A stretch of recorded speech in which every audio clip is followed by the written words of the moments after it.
जी friends, तो मैं इतने दसदा कि बारियां कवर किधर करना, क्योंकि असं इनू स्प्रे कर लगे हैं। इस सानू चूंकि बारियां जड़ियाँ वुड दियाँ बनिया वा तो यदि फ्रंट साइड बनाइल दी आ, इस तो असीं इनू कवर करना ताकि जो असीं स्प्रे दीवार से करिए जो स्प्रे बारियां खराब ना करे। तो चूंकि सानू ये एक चीज़ चाहिए, एक पट्टी नाइफ चाहिए वा, प्लास्टर चाहिए वा, जो कि तुसीं किते भी लै सकते, लॉस तो लै लो, शर्वन विलियम तो लै लो, या होम डिपो तो लै लो। ये थिन प्लास्टर होंदा वा ते एस रोप कट के एस रोप करके ना ते बारी के साइज के मुताबिक थोड़ा जिहा इन्ना कि एक 6 इंच इधर रख लो तो 6 इंच इधर रख के बाकी पट्टी नाइफ नाल इनू कट लिया जाए। तो उस तो बाद जिस तरह कि असीं एक कटिया वा ऑलरेडी, ठीक है जी। तो इनू खोल के ते ड्राई वाल के वुड के दरम्यान एक दर्ज होंदी है, ठीक है जी। ये इस प्लास्टिक नूं ना आस्ता आस्ता करी जाइदा वा। तो अगर किसी दर्ज टाइट आ बिल्कुल नहीं है, जिस तरह कि ये कोई नहीं है इतने, अगर करनी है तो इदा इस तरह तुम घर भी सकते हो। तो जो नहीं करनी चाहते हैं तो ये टेप कर दो, क्योंकि ये कम से कम 4 या 6 इंच का जोड़ा लकड़ का लग जाता वा, ट्रिम लग जाती है, बॉर्डर लग जाता वा। इस तो कोई इशू नहीं होंगे कि इतों अगर ना भी इन्ना पेंट फिर कोई ऐसी गल नहीं है। तो मैं तुहानूं दसदा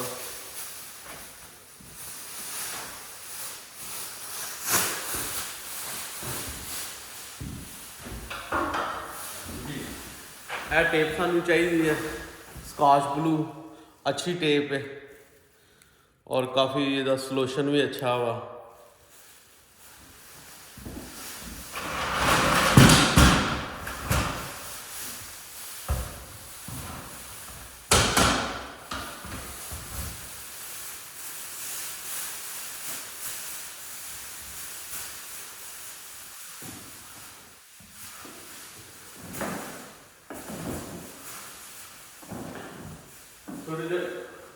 थोड़े इकट्ठा करके प्लास्टिक को इन पट्टी नाइफ करी जाओ।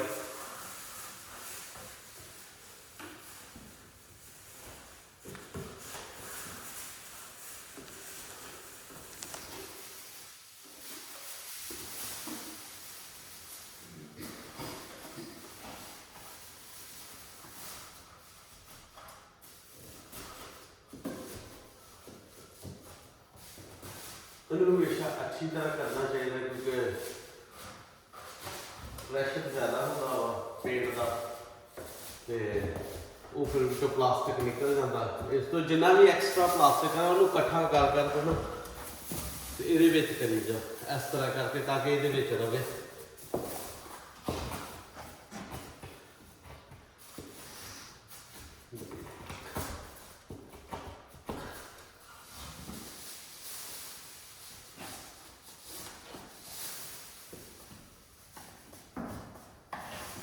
और ये जरूरी नहीं कि अंदरों बहुत टाइट हो, कोई ऐसा मसला नहीं है। अगर ये अंदर भी जाता लेकिन बाहर ना हो ज़्यादा, और जिस तरह ज़्यादा सही हो गया उस बाद ब्लू टेप ला के, ताकि जो तुम स्प्रे करते हैं तो वो प्लास्टिक बाहर ना आ जाए, कितने थोड़ी थोड़ी टेप कर दो जिस तरह।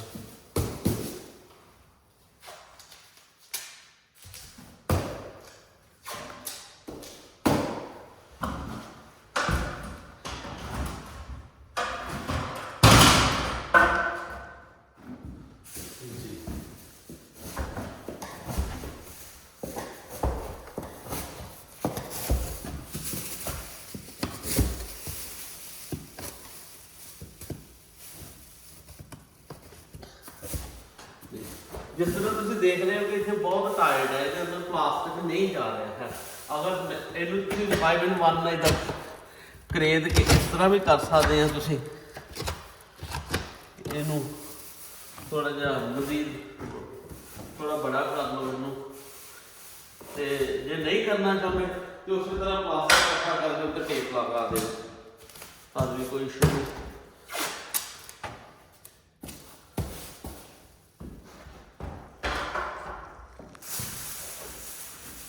जिस तरह तुम आप देख रहे हो कि इतने दर्ज नहीं है कोई नहीं ज़्यादा, यानी वुड के ड्राईवाल के दरम्यान कोई दर्ज नहीं है। इस तो असी अगर नहीं असी इहनूं करना चाहते तो असी टेप का पीस लैके इस चीज़ में ज़्यादा से ज़्यादा अंदर नूं करके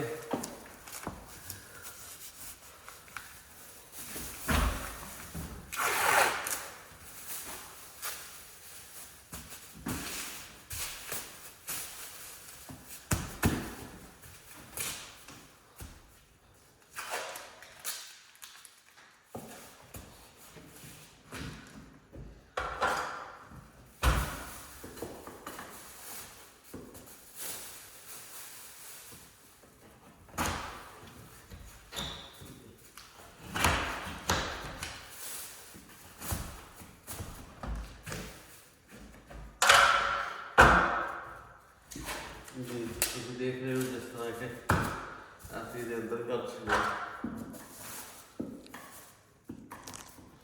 जिस तरह तुम अंदर करोगे तो प्लास्टिक में अंदरों खिंच पी जाएगी अपने आप में और प्लास्टिक ज़्यादा से ज़्यादा सही होएगा। ठीक है जी। हुण जो थले ज़्यादा प्लास्टिक बढ़ गया ना, इनू बाहर नूं नहीं बल्कि इनू अंदर नूं मेरे अंदर नूं करना वा इदां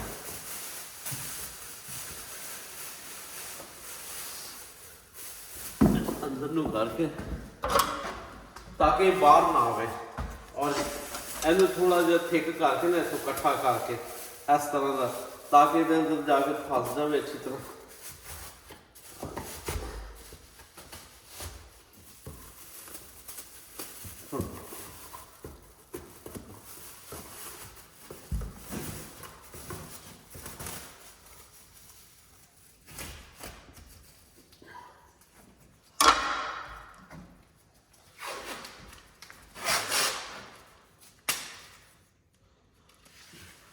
अगर तुम टेप लगानी चाहोगे तो ठीक है, अगर नहीं लगानी चाहोगे तो तद भी कोई ऐसी गल नहीं। अगर प्लास्टिक तुहाडा अंदर सही चला गया, अगर प्लास्टिक थोड़ा वा और तुहानूं डर है कि जिस टाइम तुम स्प्रे कर दें कि वो बाहर आ जाएगा, इस तो फिर तुम टेप नूं लाजमी लगाओ कि अद्धी प्लास्टिक ते अद्धी ड्राईवाल ते है। अच्छी तरह टेप अच्छी क्वालिटी की टेप होवे ते रिजल्ट अच्छा आता वा।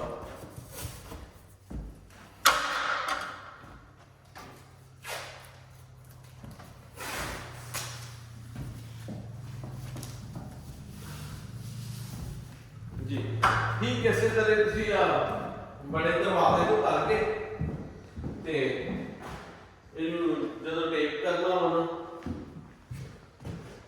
तुम ये अंदर कर सकते हैं, नहीं तो ये बाहर टोटली टेप लगा के इनू तुम प्लास्टिक कर सकते हैं। तो उस तो इलावा जिस तरह तुम स्प्रे का काम एक दिन खत्म किया वा ते अगले दिन बाद फिर तुम स्प्रे करनी है।